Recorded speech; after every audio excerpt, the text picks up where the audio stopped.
I'm so eager to give my opinion on something, as ill-informed as it might be. As ill-informed, I don't even know half of the things I should know before I open my mouth. I haven't read anything. I haven't researched any. Googling something is not research. Listening to 4 minutes of a YouTube video is not research. People use the word research in such unthoughtful. I've been researching this for a long time. What does that mean? I watched a YouTube video. That's what you call research now? That's what research is?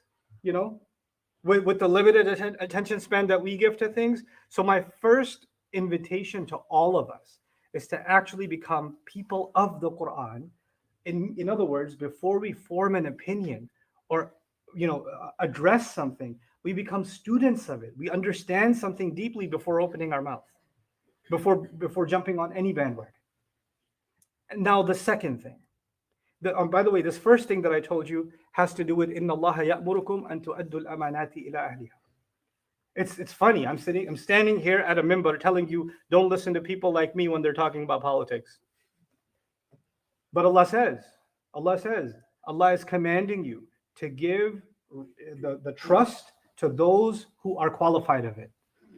Give the trust to those who are qualified of it. If you came to me and started asking me for accounting or legal advice, it would be a mistrust of my responsibility that I say, yeah, fill out this form and do this. I don't know the first thing about accounting. When I see an accountant, I just say, inna lillahi wa inna ilayhi raji'un. That's me. So that's not my space. I have a space in which I can try to help. There are other spaces in which I need to be quiet, and there's somebody more qualified that can help. And this is why we need to understand the importance of collaborative discussion. Yes, there may be an Islamic perspective to some of what's happening. And the people that may have an Islamic perspective should be in conversation with those who have deep knowledge of the issue.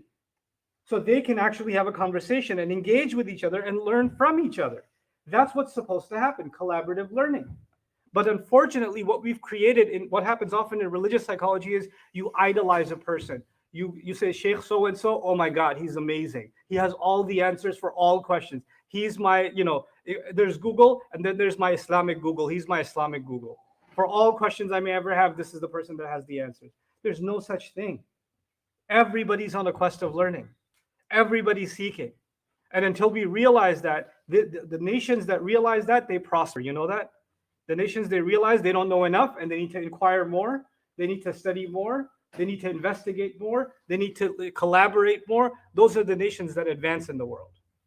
That was the first fundamental point that I wanted to make. The second point I wanted to make is actually when you see events like this, it's also important to go back to the Quran and discuss some fundamental principles.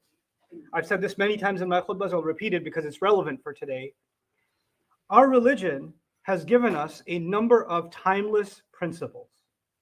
Timeless, and not just timeless principles, timeless sunan of Allah. The sunan of Allah means the way Allah does things. The way Allah does things, right? Allah has created a kind of sunnah. Like, for example, the sunnah of Allah is the seed will turn into a tree. This is the way Allah does things with a seed.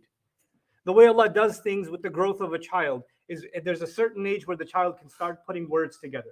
There's a certain age where the child can start walking. There's a sunnah of Allah that He created, and in that sunnah, things follow. Okay, this is a sunnah of Allah. Similarly, there's a sunnah of Allah in how He deals with nations. What does He, like, human beings have a life cycle, right? Nations also have a life cycle. Power also has a life cycle. Just like you and I, we reach an age where we're at the peak of our strength, and then it's going to be a decline. You cannot maintain the strength you once had as you age. You're going to go through change. Nations are exactly the same way.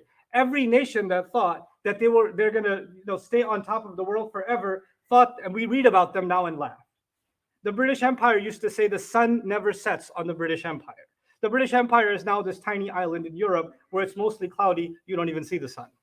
So, so the point is the rise and fall of nations. وَلَوْلَا دَفْعُ اللَّهِ النَّاسَ بَعْضَهُمْ بِبَعْضٍ لَفَسَدَتِ الْأَرْضِ. Allah says, had it not been for one group of people pushing away and pushing out of power another group of people, the entire earth would have been corrupted.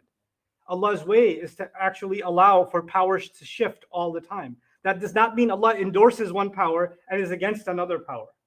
That's not what that means. That doesn't mean that if a power is victorious in a certain war, Allah was on their side. That is a lack of thinking. This is how the Jahili people used to think. So when they won in the Battle of Uhud, they said, you see, Allah is on our side. Our gods are with us, you know? So this mentality is, again, because we haven't developed a mature sense in thinking. One sunnah of Allah that I wanted to highlight to you, which I think is a really scary, powerful sunnah of Allah. In addition to declaring that power will always be something temporary, in addition to that. And by the way, what that means also is even in Muslim hands, it can't be permanent, right? Even in Muslim hands, it's not something meant to be there all the time. It's not something meant to be there all the time. But another sunnah of Allah in Surah Al-Isra. It's interesting in Surah Al-Isra because Surah Al-Isra in its beginning addressed the Israelites. And the Israelites had moments where they were a persecuted people. And the Israelites were also a people at moments where they controlled much of the known world.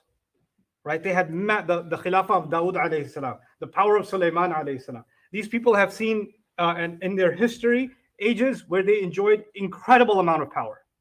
And they have seen ages in their history where they were enslaved, where they were persecuted, where they were driven out of their homes in the hundreds of thousands, if not millions. They've seen both of them. They've seen the rise and the fall. And Allah highlights these people for a reason, because the Israelites are talked about so much in the Quran because we, the Ummah, have a lot of things similar with them. We're given a law of Allah, we're given the legacy of the Prophets, and our history also has lots of rises and lots of falls. We have rises and falls. So what is it? What is this? Allah is telling us His Sunnah.